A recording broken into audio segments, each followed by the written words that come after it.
JBN, we keep you informed. Coming up in the news today, police say top gangster killed. Rehabilitation of Cornwall Regional Hospital on track, says Tufton.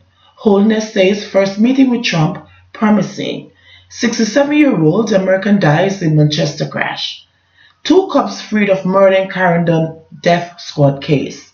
Human skeletal remains found in St. Mary.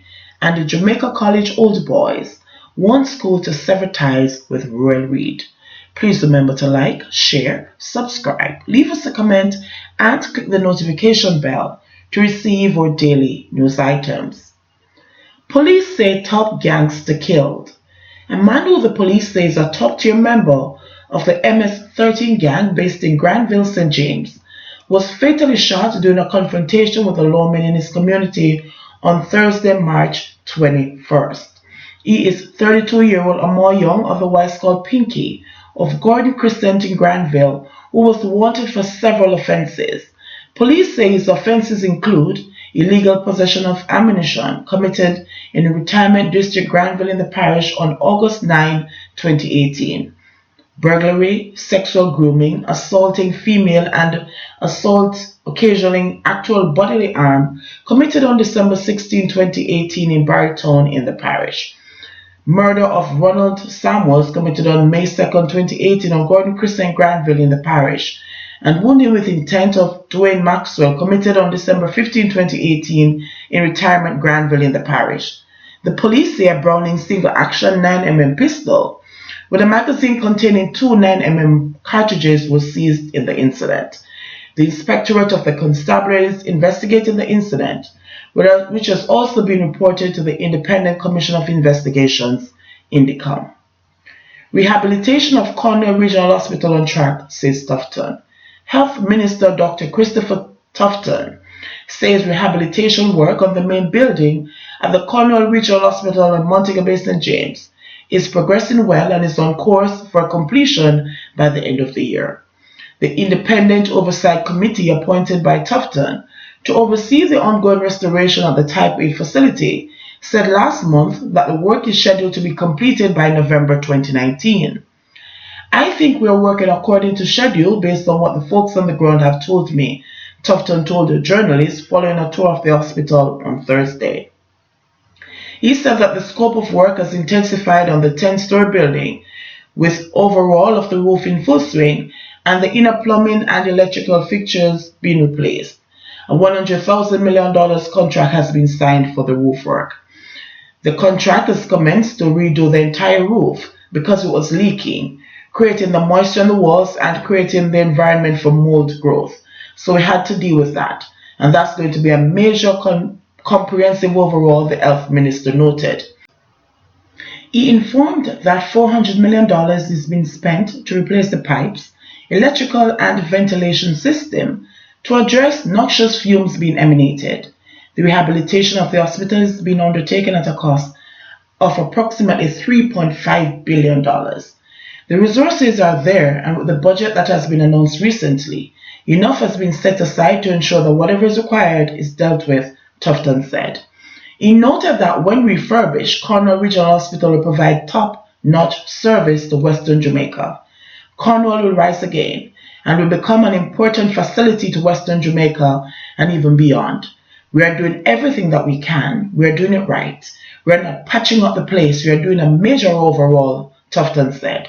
The minister was accompanied on the tour by Director at the Western Regional Health Authority, WRHA, Errol Green, and other technical staff. Holness says first meeting with Trump promising. Prime Minister Andrew Holness says that Friday's first meeting with US President Donald Trump and other Caribbean leaders at Trump's Florida residence was promising. We anticipate further discussions on energy, trade, security, and issues to do with peace and stability within the region, the Prime Minister said yesterday afternoon via his Twitter page. Holness, who departed the island yesterday, along with other Caribbean leaders, are attending the Caribbean Leaders Summit He will return to the island on Sunday, March 24. 67-year-old American man dies in Manchester crash. An American man died Wednesday after sustaining injuries in a motor vehicle collision on the Content Main Road in Manchester. Vernon Francis, 67, of Middleton Street, South Carolina, was driving along the roadway when he reportedly swerved the vehicle to avoid colliding with an oncoming motor car, which was heading towards Williamsfield. He, however, lost control of his vehicle and the two collided. The police said the driver of the oncoming motor car had reportedly overtaken a line of traffic. Francis, his passengers, and the other driver were all taken to the hospital, where he was pronounced dead, whilst the others have been admitted in serious condition. The incident took place about 7 p.m. 2 cops freed of murder in Clarendon death squad case. 2 members of the Jamaica Constabulary Force JCF were freed of murder charges relating to the shooting death of Adolphus Reed and the 7 Road community in Maple, Clarendon in February 2013 in the 4th edition of the so-called police death squad murder cases. The defendants were Sergeant Mario Taylor and Constable Shannon Allen, who appeared in the Home Circuit Court in Kingston on Wednesday. The officers pleaded not guilty before High Court Judge Justice Vivian Harris and were expected to stand trial. However, prosecutors dropped the cases against the accused men, citing that they did not have enough evidence to disprove the reports of Sergeant Taylor and Constable Allen that they were acting in self-defense when they fatally shot Reader during a police operation at a house on 7th Road on February 28, 2013. This was despite claims that the deceased, who according to the police, was a suspect in a murder case and was executed by the lawmen. Following the prosecution's admission, the policemen were freed.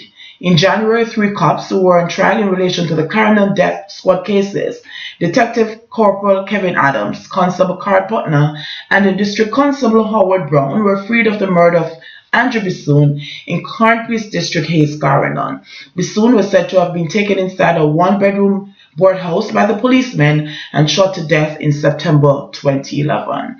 The cops went on trial late last year following the November 18, 2018 conviction of 42-year-old ex-constable Collis Chucky Brown on triple murder charges in the 2nd death squad trial. Brown, who had spent half his life, which is 21 years in the JCF, was sentenced to a combined of 105 years behind bars on Friday, January 25. It could have been worse, but 9 years were kicked off for the time spent behind bars and good antecedents. He will not be eligible for parole until he has served 51 years, by which time he would be age 93. Chucky Brown and Constable Ron Morrison were both acquitted of the respective charges against them in the first death squad trial in 2017.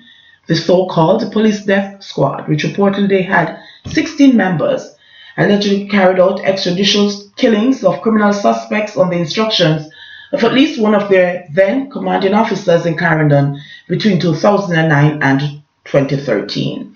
The Independent Commission of Investigations, INDECOM, led a probe into the allegations of the presence of a death squad, resulting in a total of 12 cops being charged with offenses, including murder, since 2014. Human skeletal remains found in St. Mary.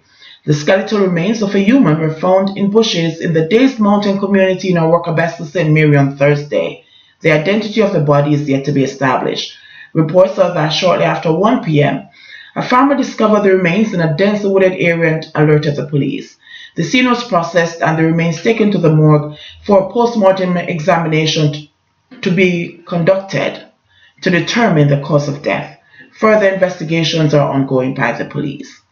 Jamaica College Old Boys want school to sever ties with rural Reed. Past students of Jamaica College have intensified efforts for the school to sever ties with rural Reed, who was sacked from the Andrew Holness-led cabinet on Wednesday in the wake of corruption allegations involving the Education Ministry and some of its agencies. At an emergency meeting of the Jamaica College Old Boys Association on Thursday, a resolution was passed for the school's Board of Governors to write to the Education Ministry indicating that Mr. Reed should proceed on leave immediately. The resolution also calls for acting principal of Jamaica College, Wayne Robinson, to be appointed principal as soon as possible. Mr. Reed was principal of Jamaica College up to 2016, but was granted a 2-year secondment until 2018 to take up the position as a government minister. Last year, Mr. Reed was granted a 3 additional years special leave of absence. Following his dismissal as Education Minister, Jamaica College stated that contrary to claims in the public domain, Mr. Reed will not be returning as principal of the school. Michael Bernard, chairman of the board of Jamaica College, said that he met with Reed Wednesday, but it was not about his return to the school. JBN, we keep you informed. Please remember to like, subscribe, share, leave us a comment, and click the notification bell to receive our daily news items.